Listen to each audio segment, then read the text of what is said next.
Hello, Soul Crew. Great to see you in another moment of the now. Today's transmission, I'm going to try to keep it general, yet it is for a particular set of souls that may be dwelling or crying over spilled cups. What do I mean by this? They're either going through like self-pity, disappointment, some sort of regret, remorse, just like dwelling, it mainly comes around as I feel that at the time, remember that these videos are timeless, but whenever you see this video, memories are on the way. Memories of what you've been through, what you wanted, where you're at, you're going through some sort of like existential renaissance, if you may. And as good as that is, because it brings up a lot of upgrades and updates, it also brings contrast of what we expected to achieve, where we're at, like I said. And sometimes when it's a lot, it may spill over and we may start projecting over to other characters in the game, whether it's family or closer relationships. And we start like, oh, I did this and they didn't, and I did this and they didn't follow through. And acknowledging that everybody has a role in the play. You're the leading actor in your own film, and you get to write the script, and you get to determine how you engage with other people, how much power you give other people for your own happiness, how much power you give other people for your own development, and mind the conditional thinking. So that's one of the main programs I want to call out throughout this video, so that you can begin to uninstall or become more aware of that, because that's what creating the despair, the conditional thinking. I did this, they didn't do that, or until they do that, I can't do this. And even if it feels that in a situation you're in, you're like, oh, but of course I need the other person because this is a relationship and it takes two, or something along those lines, or like it seems very conditionally attached. That's exactly the soft spot that you need to go in and look into yourself. What role are you playing to be in that situation? Why is it up to them to fulfill your needs? Why are you unable to keep unfolding and evolving and becoming even a better version of yourself, allowing them to take their own space and pace to eventually do it their own way and meet you there? Why does it have to be done your way, when you want it, however you want it? Because I still feel you're coming from a place of fear, if I'm being completely brutally honest. And remember, not everything here is meant to resonate. So whatever resonates is great. Take it and work with it. And if it doesn't resonate, let it slide so that it can reach the people that it's meant for. But I feel that also we're coming here from a place of hard-headedness. Like, I've done my work, other people haven't. So unless they do their work, we can't progress. And to a certain degree, when you're working on a team, of course, that's true. But also you can be the superstar, and you can keep unfolding and working on yourself without being too conditional to the point that it just hinders you, because then it means that your development is at the stake of others that don't want to develop themselves. So this is an invitation to reorganize your expectations, reorganize your relationships, and the amount of power that you give to others based on your own personal development. Hey, that it's a task of two and the other person doesn't want to cooperate, see how you can keep upgrading yourself and become better. Because if you do it from a place of genuine growth, other people will be like, I'll have what she's having. Whereas if you're trying to force other people to do what you want because you feel that once they do it, then you'll be great, that can be felt, and that's going to generate a lot of resistance in other people, because they're going to be like, why so bossy? Why am I responsible of looking into myself for you to be in a better mood, right? So this is where the conditional thinking can be very tricky, because I could think like, I'm working on myself and they're not working on themselves, so they keep triggering me. So if they work on themselves, I wouldn't be triggered. Where's the trigger at? Who's carrying the trigger?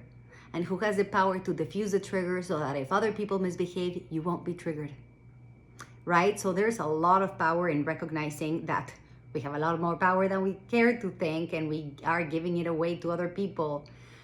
So here, a bit of the roadmap is recognizing the disappointment, the self-pity, the regret without acknowledgement. You can't start working on it, right? So it's like, owning up to what you may be feeling through. And again, like I say, it's like the crying over the spilled cups, because it's like, oh, those cups, and now they're spilled, and now this happened, blah, blah, blah.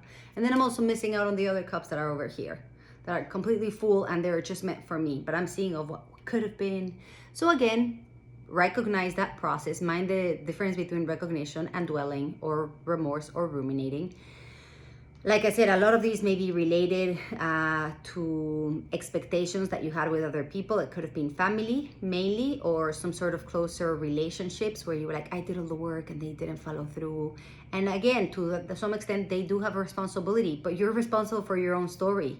You're responsible for organizing those characters accordingly. How much power are you going to give them until you decide to take action for yourself, to grow up for your own self and be like, okay, you know what, I'm going to improve myself and I'm going to grow, and whether they catch up with me or not is up to them, but I'm not responsible for them, and I'm not going to keep postponing myself until everybody chooses to do what I'm meant to do. Because you also have a dream, you have a vision, you have a purpose, you have a mission. Not everybody has the same one. So it's like if you were given an assignment based on your capacities and you're like, oh, I'm not going to start my assignment until they start theirs. And I'm like, what if they didn't have an assignment right now? What if their assignment right now is not to do what you're doing? Right? So we don't even know what other people are meant to be doing. And that's where loyalty can begin to look as like controlling can begin to be disguised as loyalty. So kind of flowing through that when we become to recognize the relationships and we're like, oh, we're loyal because there's commitment, or there's this many amounts of years in the relationship, or it's been a long friendship, or whatever it is. Yes, I understand there's loyalty, but mind the control. You don't own them and they don't owe you anything in the sense of your own personal development. They owe what's due to the relationship, whether there's like loyalty or faithfulness or honesty, but they're not responsible for your own happiness. They're not responsible for your personal growth. You are responsible for your personal growth. What are you going to do about it? So if you're loyal to this person, how are you going to keep working on yourself to either grow out of whatever's holding you back towards them, or how are you going to reorganize them in your life so that they don't hold you back? Because holding other people accountable for your lack of personal growth is just holding you back. Like, there's no judge here. Nobody's going to come in and be like, yeah, he was very unfair and she was right. At some point, you're just going to have to stand up for yourself and decide how are you going to organize people around you when you feel that they're holding you back. And why do they have so much power to hold you back? What is holding you from working on your emotional awareness? What is holding you from taking accountability for how you feel? What is holding you from letting go out of control, letting go of your control, letting go of your own fears and your own anxieties, and creating a safe space for yourself?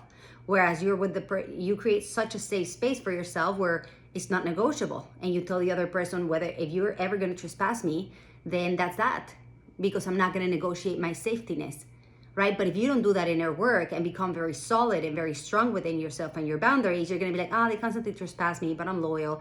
So mind controlling other people and your conditional thinking with true loyalty. True loyalty is, I'm so committed to you that I'm going to grow, that I am going to evolve, that I am going to set the tone. And whether you want to do that for yourself or not, that's up to you, but I'm going to be loyal to your own growth as well. Right? Loyalty goes two ways, is to yourself and to others, and understanding that others don't have the same purpose nor the same mission. And that's where your growth comes in. If you have the capacity to see all of these situations to the point where you're feeling like regret or remorse or disappointment, then you also have the responsibility to assess the situation, because if they're disappointing you and they're not aware or they don't want to see it, that's not up to them. But if you're disappointed, what are you going to do for yourself? How are you going to respect yourself? How are you going to set up expectations and boundaries so that they understand that there's a certain currency to deal with you, right? And you're like, there's the currency, this is the standard of respect, and whether you meet that, whether you choose to meet that to be with me or not, then these are the consequences.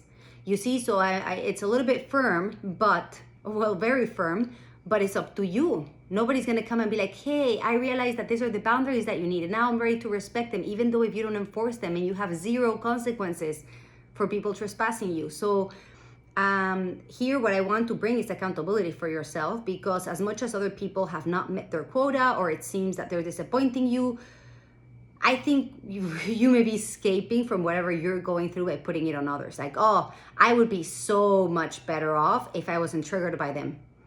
Would you? Or would you just run into another character that triggers you in the same way, just a different name or a different environment, whether it's family or work or friendships?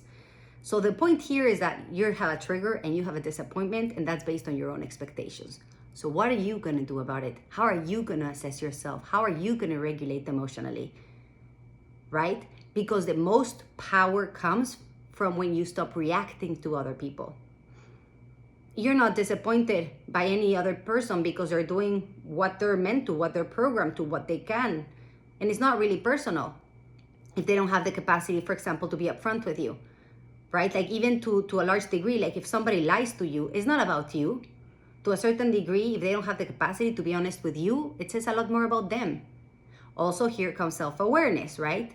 So again, I invite you to see the role that you're playing in this play, because even if you want to evolve and there's somebody holding you back, or there's a relationship that is not catching up with your expectations, if you're that disappointed, it's throwing you off balance. So I recommend that you first and foremost balance yourself first. Set the baseline.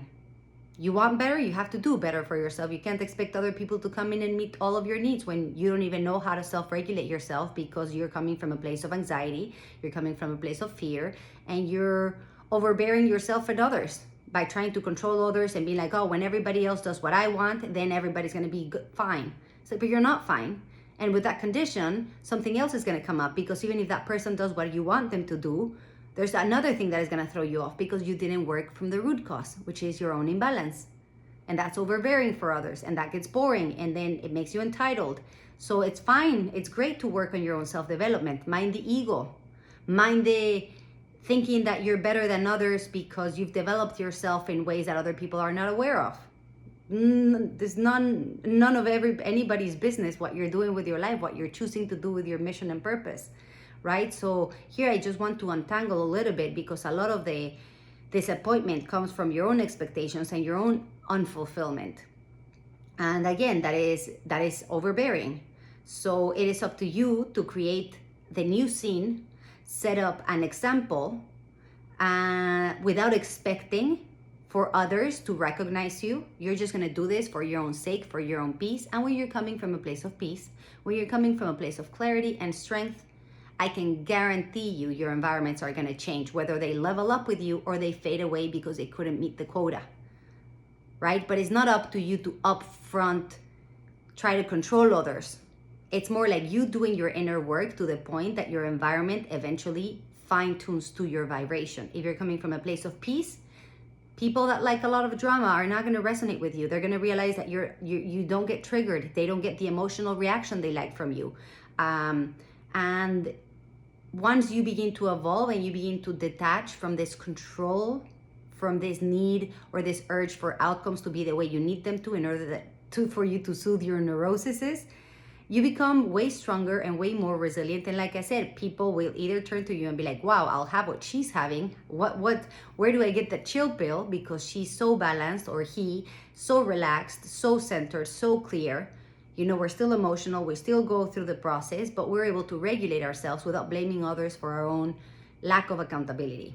So it's a strong message, I get it, but it's like in this channel you'll get to see my transmissions. What I'm doing here is like wake up call. It's the last wake up call. You know, these transmissions are meant for people who sometimes we're like desperate and we need things cutthroat, you know, like no sugarcoating, like tell me up front. I always prefer a sharp truth than a hindering lie, or just like the sugarcoating or the self-soothing, like, oh, they're there, or give it some time.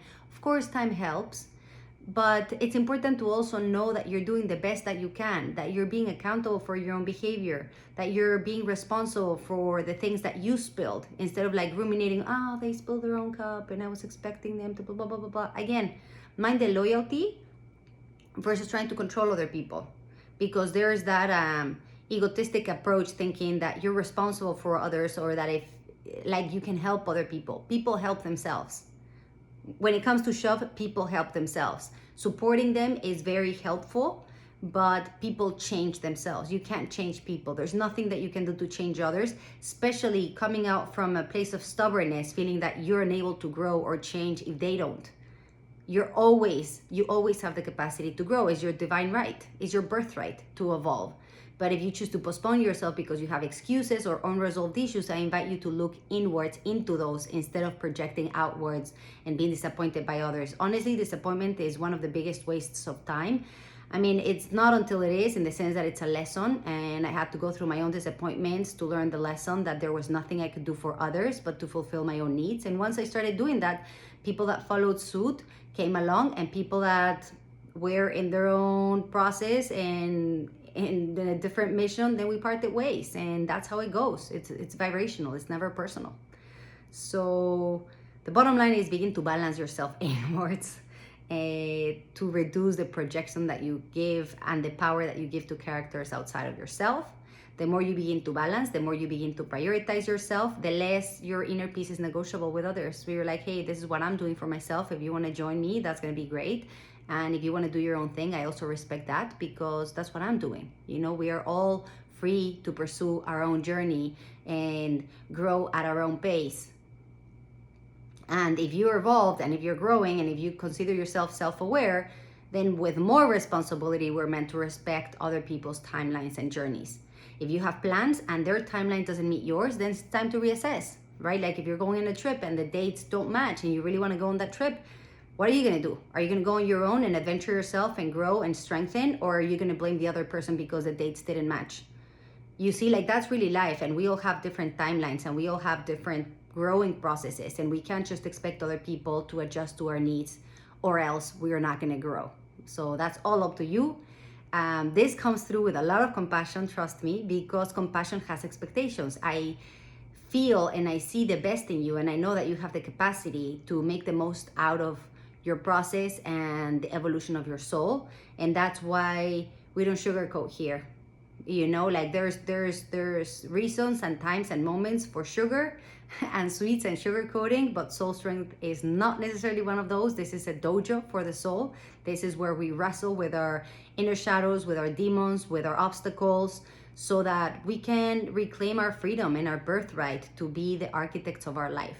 So if this resonates, I would love to see you on another moment of the now. And as always, please feel free to start a conversation and share if this resonates with you, if you can relate, if there's any advice also that you could share with the crew. And that's what I want to begin to build, is a community where we're all learning, we're all walking next to each other and just sharing our insights, you know, on how to give blueprints or shortcuts to other people that may be starting in the journey, or even for the seasoned ones. You know, there's always opportunity to learn or learn new ways to do things. Like sometimes we get through things, we don't even know how, and then we listen to some sort of advice and we're like, oh, I'll do that next time. That sounds way smoother. I'll enjoy that ride. So up until here, that's the transmission. Mind crying over spilled cups, especially if it's none of your business, even though if you love the person. Mind loyalty versus trying to control others.